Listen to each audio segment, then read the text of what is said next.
and Moon is only to take out, able to take out, it looks like 2 peasants up there. But that's still, not a bad, not a bad effort. Nilfgaard's expansion was slowed down fairly significantly, and he doesn't have a tower yet, and so Moon was able to sort of delay that expansion a little bit, and now, as I mentioned, since he hasn't crept this side of the map yet, he can safely, creep lots of stuff on his side, and now's a good time for him to do that, as he's just teleported home, and he wants to build up an army of skeletons again, and get closer to level 3 before he hits that expansion again. He knows he has a little bit of time because Nilfgaard won't have a large amount of towers up there for a little while, because he was able to stop that one tower. It'll be a little while before that expansion is heavily fortified.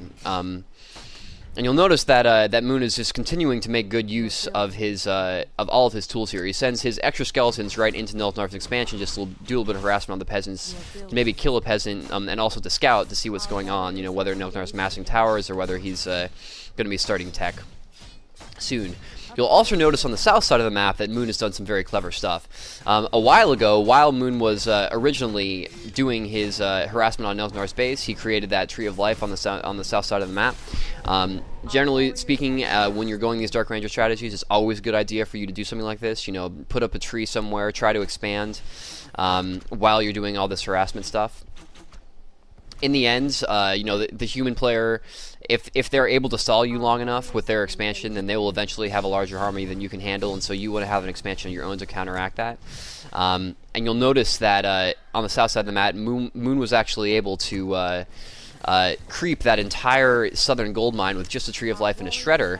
And as for that Shredder, he actually purchased it from Nilfgaard's laboratory when it was first available, using the Wisp on the southern right side of the map.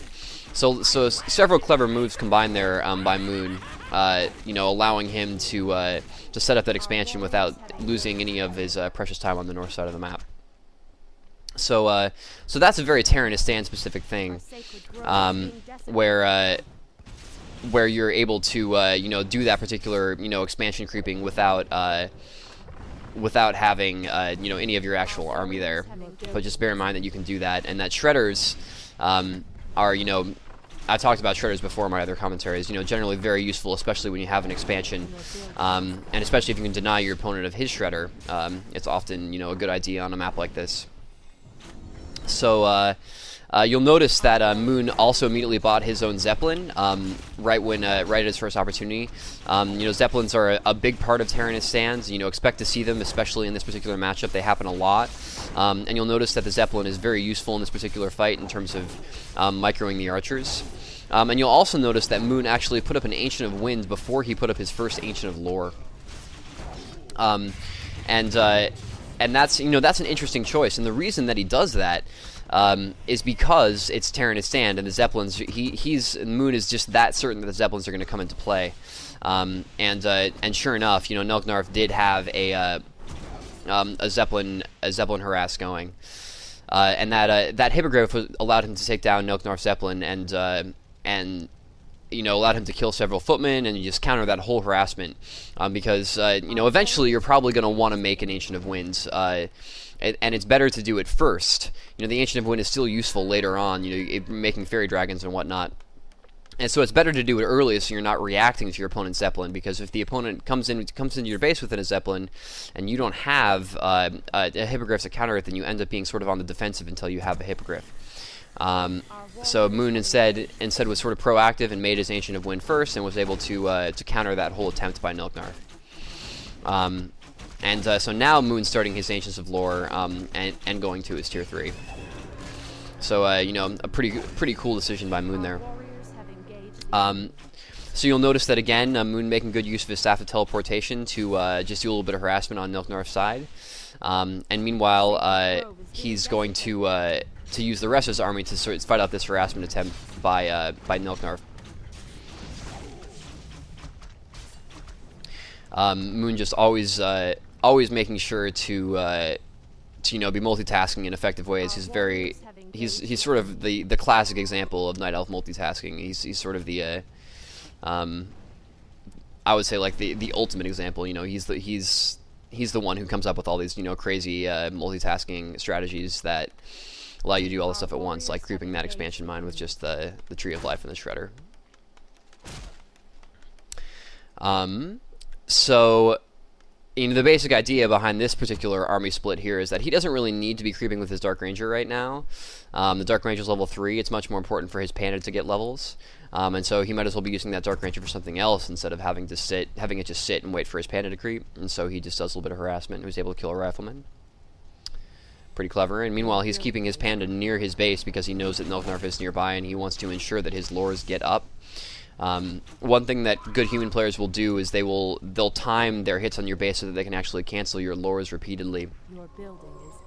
As a Night Elf player, you want to try to, you know, prevent this as much as possible, and the way you're doing that is just by being near your base and using your scout wisps to see him coming.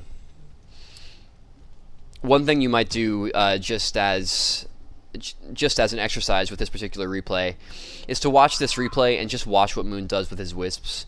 You know, in a commentary, I'm not always able to cover, follow all of the movement of every one of Moon's wisps, but he does some really nice scouting all through this game. You know, you can see the wisp sort of on the southern side of the map right now, moving to a better position.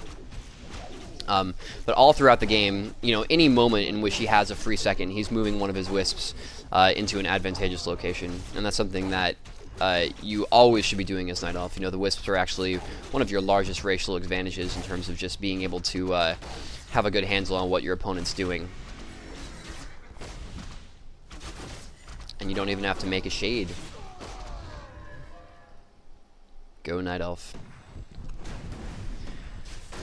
So, at this point, the game actually sort of turns into something a little bit more standard, where Moon's just doing a little bit of creeping with his his whole army. You know, leveling up his Panda. He's gotten his Panda to 3, and now he's just pumping out his bears. One thing that you'll notice is after he made that Ancient of Wind, he got that tier 3 he got that tier 3 tech very quickly.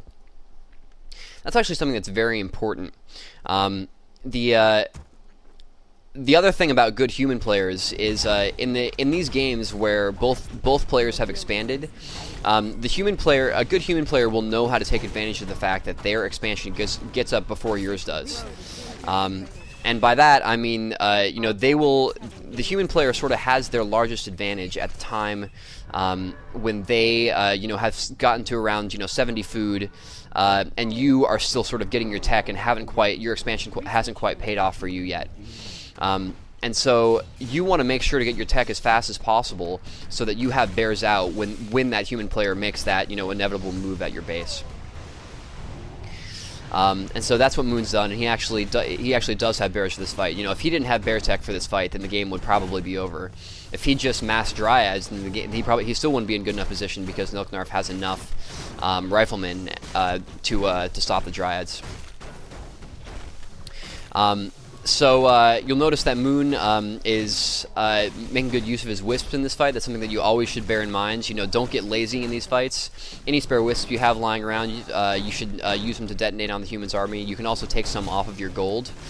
And you'll notice that Moon isn't trying to focus down the rifles or the casters or anything specific. He's just focusing whichever units of Nilknarf are in worse position. He was able to get that Mountain King kill right there, just picking off the units one at a time. Very very methodically. You notice right there, Nilknarf's peasants got out of position. If you ever see that, that's where the Dark Ranger excels. You can take out those peasants quickly and quickly get a bunch of